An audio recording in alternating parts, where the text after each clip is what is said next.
안녕하세요. 여러분의 경제 동반자 패밀리펀드입니다. 이번 시간에는 비트코인 소개를 합니다. 제가 생각하는 유망코인의 조건도 공개하니 반드시 끝까지 봐주시기 바랍니다.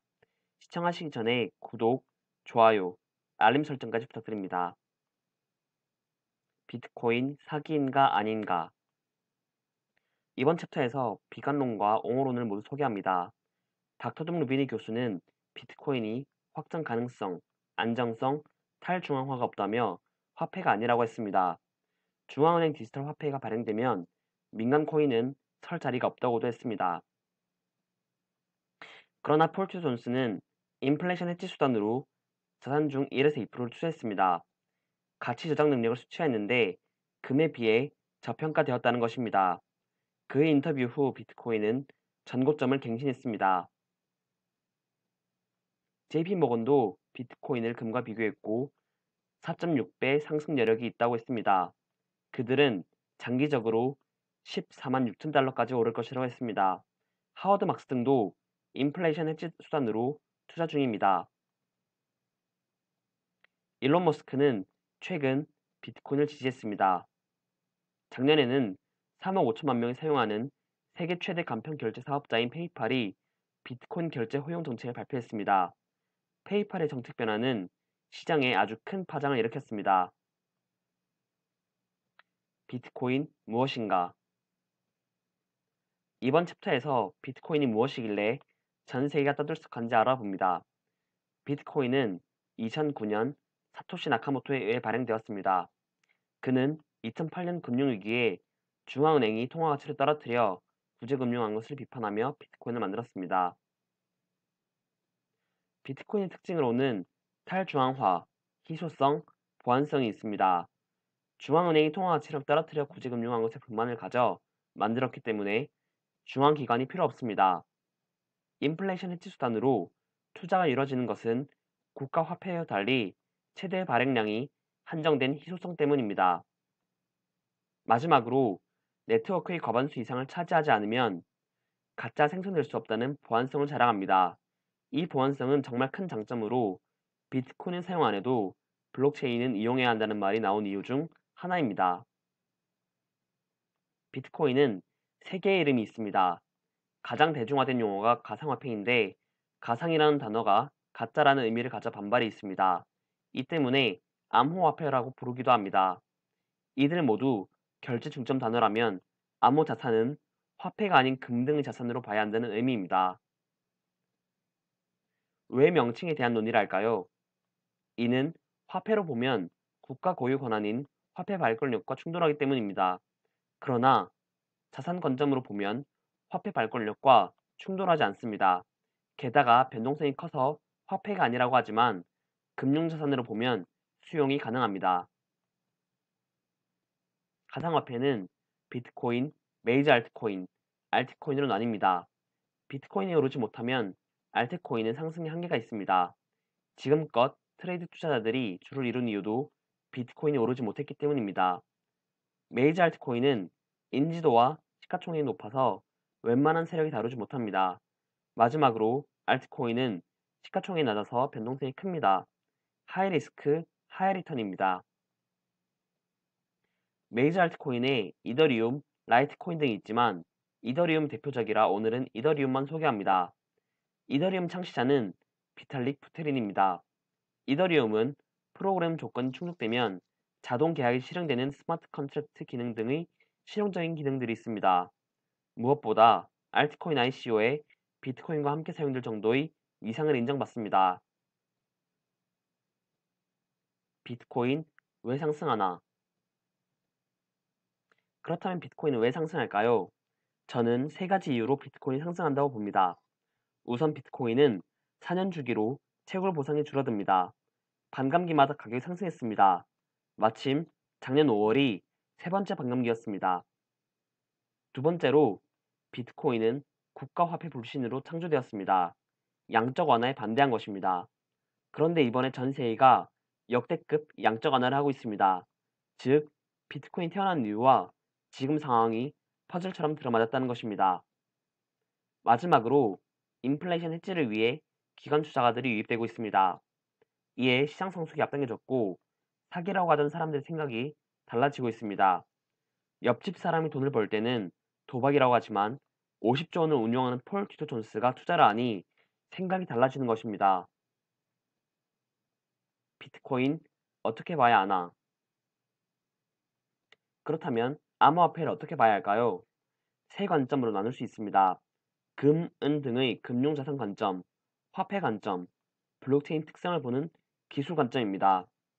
폴 튜터 존스는 귀금속과 산업용 금속으로 분류하는데 금융자산과 기술 관점으로 보는 것입니다. 저는 변동성이 커서 가치 안정성이 필요한 화폐 기능을 알지는 의문이지만 적어도 금융자산과 기술 관점으로 볼 수 있다고 생각합니다. 비관론자들은 아무 가치가 없는 데이터에 불과하다고 합니다. 하지만 금, 은, 국가화폐도 가치가 있다는 신뢰로 가치를 인정받고 있습니다. 금과 은은 역사를 기반한 신뢰고 국가화폐는 국가가 가치를 보장합니다. 그러나 가치 신뢰를 잃은 베네수엘라 같은 국가화폐는 기능을 상실했습니다. 결국 비트코인도 가치 신뢰성을 확보하느냐 관건입니다. 지금이라도 투자해야 하는지 물어보실 수 있습니다. 저는 인플레이션의 지수단으로 자산의 최소 1%는 가지고 계셔야 한다고 봅니다. 물론 정확한 가치를 추정하기 어렵습니다. 지금이 고점일지 아니면 계속 올라갈지 알 수 없습니다. 그러나 큰 인플레이션이 올 때를 대비해서 보험료의 성격으로 가지는 것이 현명합니다. 제가 말하는 것은 공격적 투자가 아니라 자산의 방어입니다. 암호화폐는 해킹할 수가 없지만 거래소에 자산을 보관한다면 거래소가 해킹되어 자산을 잃을 수 있습니다. 그렇기 때문에 반드시 메이저 거래소를 사용하시기 바랍니다. 제가 사용하는 가상화폐 거래소 오비에트는 2019년 11월의 해킹 사태에 발빠르게 대처해 전액 보상으로 책임감을 보였습니다. 메이저 2대 거래소에 속해 유동성이 확보되어 현금화가 쉽습니다. 게다가 카카오톡 인증과 K뱅크를 사용해 편리합니다. 유망코인은 어떤 것인가? 하이리스크 하이리턴을 원해서 유망한 알트코인을 찾습니다. 어떤 사람들은 세력 마음대로 코인 시장이 움직인다고 합니다. 하지만 앞으로는 기관 투자가들이 유입된 만큼 기술력이 중요해질 것입니다. 제가 보는 유망코인의 조건 첫 번째는 파트너십 및 투자처입니다. 저는 주식도 거인의 어깨 위에 올라타라는 생각을 합니다. 유명한 투자회사가 투자했거나 대기업과 파트너십을 맺었다면 플러스 요인입니다. 파트너십 및 투자처는 반드시 주목해야 합니다. 암호화폐는 적절한 가치를 알기 힘들고 정보 체계가 확립되지 않았습니다.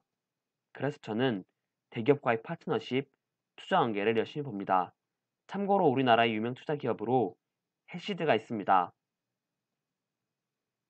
운영진의 학력, 경력, 네임밸류 등을 보기도 합니다.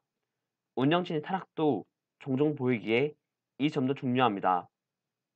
상장거래소 및 형식도 중요합니다. 상장거래소가 많으면 유동성이 확보되어 비교적 안정성을 보입니다. 원화 혹은 비트코인으로 거래되는데 원화 마켓이 수수료 차이 등으로 선호됩니다. 새 거래소에 상장되거나 원화 마켓에 상장되면 일시적인 상승을 보이기도 합니다. 기술력 및 유즈 케이스도 중요합니다. 장기적인 가격은 기술과 유즈 케이스가 설명할 것입니다. 정말 좋은 코인이라고 해도 가치를 보장받기 위해서는 토큰이 반드시 필요한 체계가 필요합니다. 이 체계를 토큰 이코노미라고 합니다.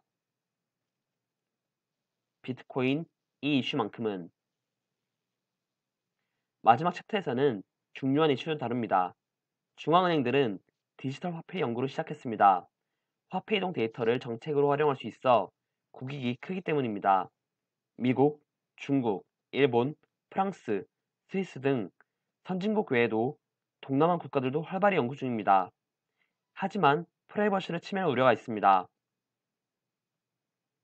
페이스북도 스테이블 암호화폐를 발행하려 합니다. 전 세계에서 사용되는 SNS를 통해 금융을 주도하려는 것입니다.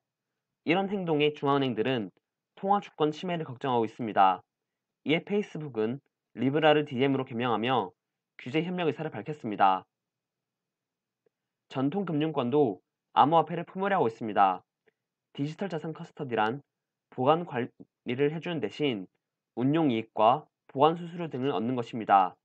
우리나라는 KB와 신한은행만 진출했지만 해외에서는 여러 은행들이 적극적으로 도전하고 있습니다. 신한은행은 코빗, 블로코, 페어스퀘어랩의 디지털 자산 수탁에 투자했습니다.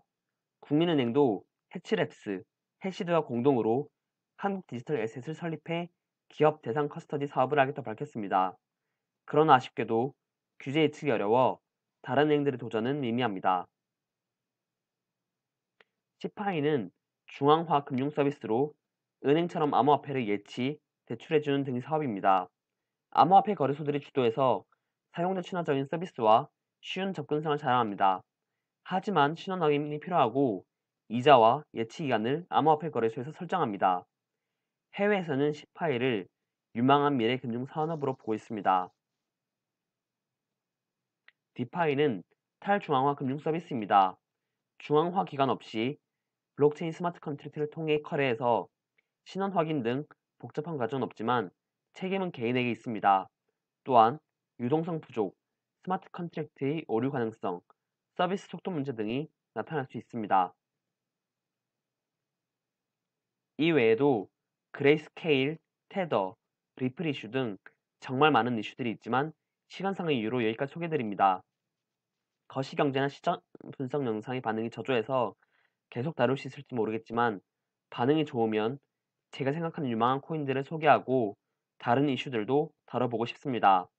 끝으로 비트코인은 공격적인 투자가 아니라 어디까지나 자산 방어용으로 삼으시기를 권합니다.